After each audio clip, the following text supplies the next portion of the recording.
Mm. Yes, your original idea was terrible, but oh my gosh, did you see how this person did? Let's try this. Oh, that doesn't work. Let's try this. And that is entrepreneurship. It is just leaping from the back of one alligator to the next. And those alligators just hop long enough to before they sink or before they bite you and you jump to the next one.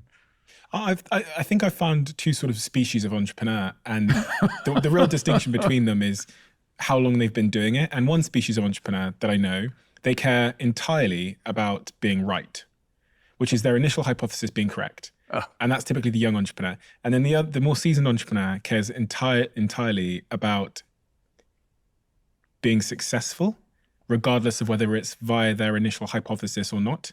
They care entirely about like saving time and being successful, not being right. And I think it's interesting that tenure as an entrepreneur seems to determine which camp you sit in. It's also your personality.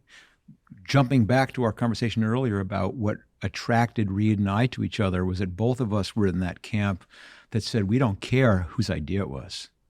We just care about getting to the right answer.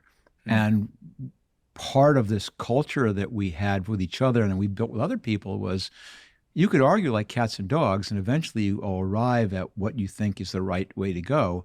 And as soon as that happens, you all fall in behind and no one says, I was right, I was wrong. And you don't even remember who was right and who was wrong. It's a big piece.